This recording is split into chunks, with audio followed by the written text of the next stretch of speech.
Hello friends, good evening to all of you. आज हम जो बात करने वाले हैं कि अगर आपको शेयर मार्केट से पैसे कमाना है तो आपको क्या क्या करना पड़ेगा। ठीक है, तो हमेशा कोई भी पहले तो आप एकदम बिल्कुल फंडामेंटली स्ट्रॉन्ग शेयर को लीजिए, जैसे जिसमें किसी भी प्रकार का मतलब कोई प्रॉब्लम ना हो। जैसे अब ये चीज़ें चेक करने से पहले आपको क्या करना पड़ेगा, पहले कोई भी शेयर लेने से पहले लास्ट 10 ईयर का, इससे पहले वाले वीडियो में हमने ज़रूर बताया था, लास्ट 10 ईयर का आपको उसका रिकॉर्ड चेक करना पड़ेगा। लास्ट 10 ईयर का रिकॉर्ड क्या होगा, तो बेसिकली होता है कि लास्ट 10 ईयर में उसने मतलब कैसा ग्रोथ किया है, उसके ऊपर प्रॉफिट किसी भी प्रकार का कोई मतलब स्कैम तो नहीं चल रहा है, कोई फ्रॉड तो नहीं कर रही है, हमेशा कंपनी प्रॉफिट में लग रही है कि नहीं लग रही है, हर एक चीज़ उसका मतलब ये लास्ट 10 ईयर का उसका रिकॉर्ड देखिए पहला। ठीक है, सेकेंड ये होना चाहिए आपका उसके ऊपर मतलब कोई भी डेट फ्री, मतलब किसी भी प्रकार का मतलब डेट ना रहे, डेट फ्री होना चाहिए। अब ये चीज़ें कहोगे कि आप ये बताइए कि आप ये चीज़ें बता दिए, अब ये हम कैसे पता चलेगा कि ये डेट फ्री है कि नहीं है। तो जब भी कोई भी शेयर खरीदने वो शेयर को अगर देखना है तो आप सीधे जाओगे, अगर मान लीजिए कोई कंपनी नेम और यहाँ पे डाल दीजिए शेयर प्राइस, यहाँ पे डाल दोगे। अब उसके बाद से वहाँ पे बगल में ही उसका मतलब बैलेंस शीट ओपन हो जाता है, ये गूगल पे ही मतलब वहाँ पे थोड़ा सा आपको देखना पड़ेगा। ठीक है, तो बैलेंस शीट में जाइए, बैलेंस शीट पे आपको एक होता है लॉन्ग टर्म बोरोइंग, ठीक है, ठीक है, और एक होता है शॉर्ट टर्म बोरोइंग। बात समझ में आ गया।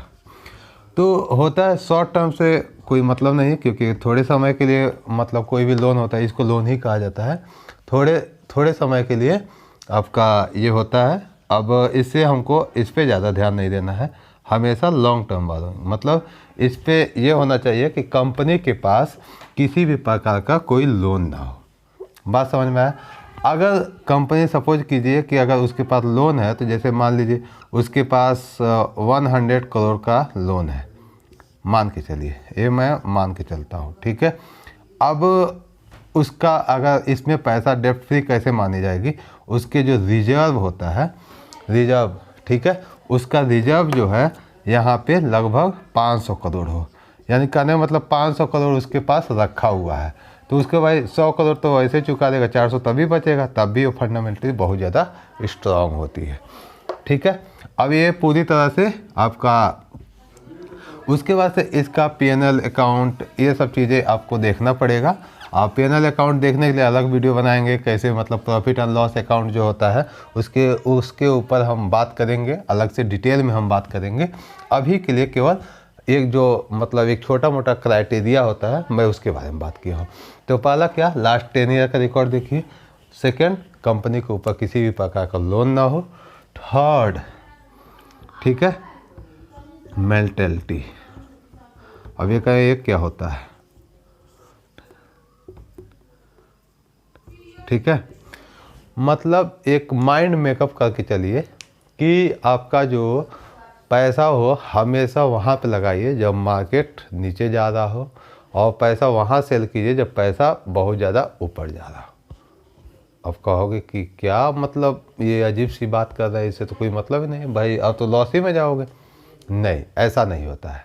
वॉरेन बफेट के अनुसार उन्होंने, हम थोड़े से मतलब उनका जो हम थोड़े बहुत अच्छे उनसे मतलब उनको हम फॉलो करते हैं, और हल्का फुल्का ज़्यादा हम उनको फॉलो नहीं कर पाते हैं, लेकिन उनका रूल मुझे ज़्यादातर अपने शेयर बाज़ार में अप्लाई करने की कोशिश करते हैं। तो उनका कहने का मतलब ये है, देखिए हम इस चीज़ को हम समझाने की कोशिश करते हैं। जैसे अगर मान लीजिए कोई भी, अगर मान लीजिए एक तरह का जैसे अगर मान लीजिए टीसीएस है, एक एग्जांपल ले रहा हूँ। ठीक है, टीसीएस जो है उसका जो शेयर प्राइस जो चल रहा है, टीसीएस का शेयर लेने से पहले जैसे अगर मान लीजिए उसका 3000 उसका शेयर चल रहा है ना। अब होता है, देखिए लोग जो रिटेल इन्वेस्टर होते हैं वो, हाँ एक चीज़ और पहले, इससे पहले इस पे आए, पहले उससे पहले एक चीज़ और मैं बता देता हूँ। थर्ड, ठीक है,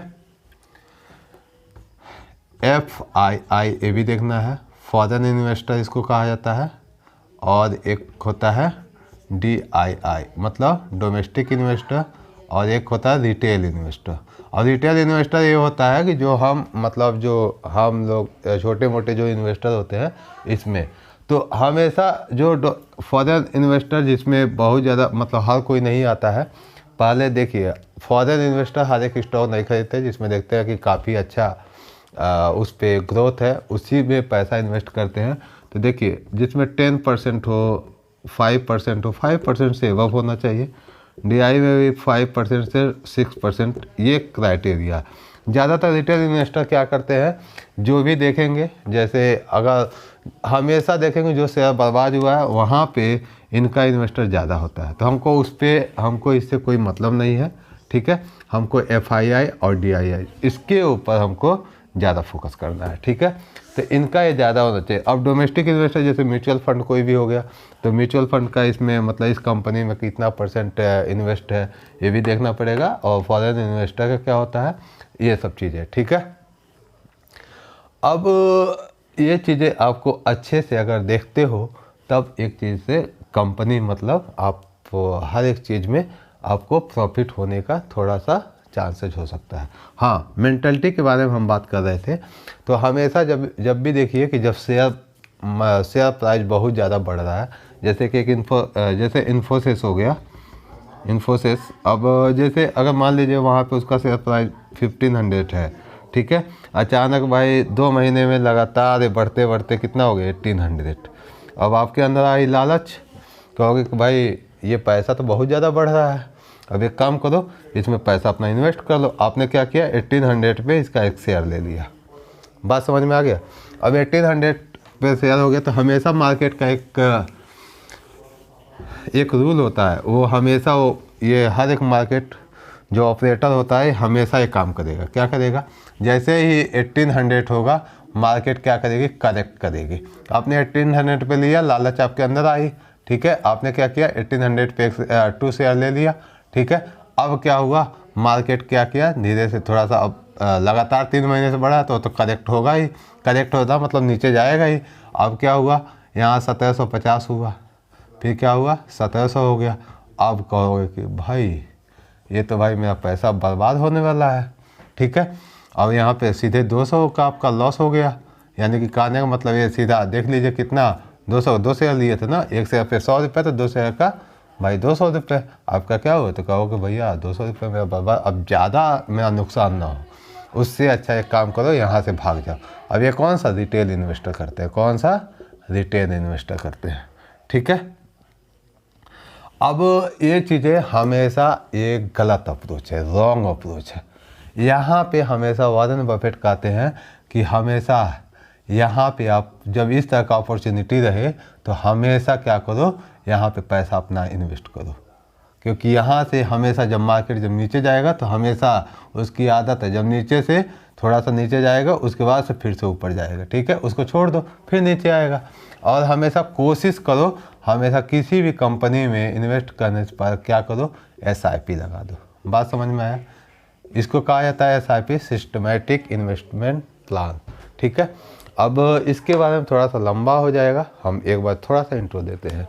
जैसे अगर मान लीजिए आपने कोई भी शेयर खरीदा, जैसे अगर मान लीजिए कोई भी कंपनी, जैसे वोडाफोन आइडिया ले लीजिए, आइडिया मान लीजिए 10 रुपये चल रहा है, ठीक है। पता नहीं कितना चल रहा है, मुझे पता नहीं है, ठीक है।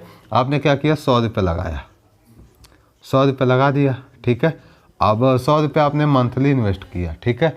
अब अचानक क्या हुआ, ये सीधे सीधे अब 100 रुपये में कितना हो जाएगा, 10 शेयर आपको मिल जाएगा। बात समझ में आ गया कि नहीं आ गया। अब 1 महीने में क्या हुआ, ये शेयर सीधा सीधा आपका जो 10 रुपये का जो शेयर चल रहा था, ये 10 रुपये शेयर आपको कितना मिल जाएगा, 10 शेयर। बात समझ में आ गया। अब जो 10 रुपये का जो शेयर चल रहा था वो अचानक क्या हुआ, सीधा ये हो गया 5 रुपये, 5 रुपये। और आपका जब SIP है 100 रुपये, तो जाहिर सी बात है अब यहाँ पे जब इसका जब वैल्यू घटा तो जाहिर सी बात है यहाँ पे आपका भी तो, सीधी बात है, आपका भी तो शेयर बढ़ेगा। तो यहाँ पे कितना हो जाएगा, 20 शेयर हो जाएगा। बात समझ में आया कि नहीं आया। तो ओवरऑल अगर एवरेज करके देखा जाए तो आप प्रॉफिट में ही रहोगे, ठीक है। और ज़्यादा जब पैसा हो जाएगा, जैसे 10 रुपये चल रहा तो 15 रुपये हुआ, तो यहाँ क्या करेगा, हमेशा क्या करेगा, कम शेयर देगा आपका, ठीक है।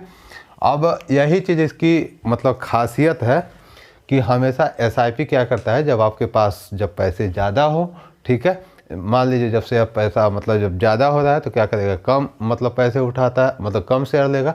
और जब पैसे कम हुआ तो वो ज़्यादा शेयर उठाता है। अब जाहिर सी बात है, वहाँ से अब 5 से फिर 10 पे जाएगा, और 10 से अगर 15 जब जाएगा तो कितने का प्रॉफिट हो जाएगा, सीधा सीधा आपका सीधा 10 का, और 10 गुणे 20 हो जाएगा, सीधा 200 रुपये प्रॉफिट हो रहा है यहाँ पे, ठीक है।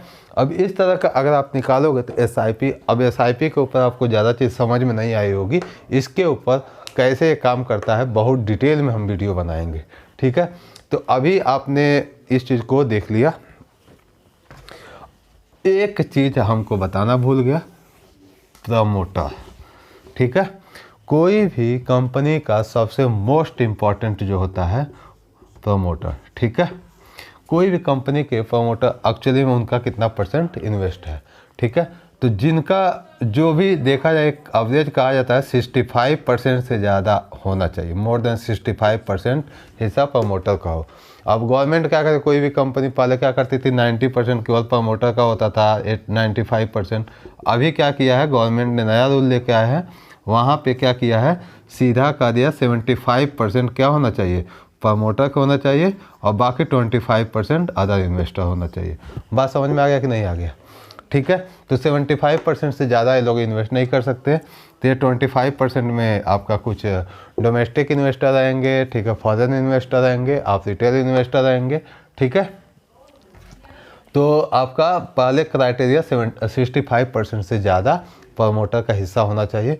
एक कंपनी है, अब भाई वहाँ पे देख रहे हैं कि वहाँ पे प्रमोटर पहले 74% थे, अब आगे चल के भाई 60% हुआ, फिर आगे चल के अगली बार जैसे क्वार्टर आया, मतलब उसका रिजल्ट आया, पता चला 50%। अब ये कंपनी सीधा सीधा क्या दिख रहा है, जो कंपनी को प्रचार करते हैं, वही जो कंपनी के बारे में बताते हैं, जिनका कंपनी में इन्वेस्ट होता है, जो पैसा मतलब जो जिनका मतलब ज़्यादा शेयर होता है, वही छोड़ के भाग रहे हैं, तो सीधी बात है, जाहिर सी बात है, कंपनी में कुछ ना कुछ तो गड़बड़।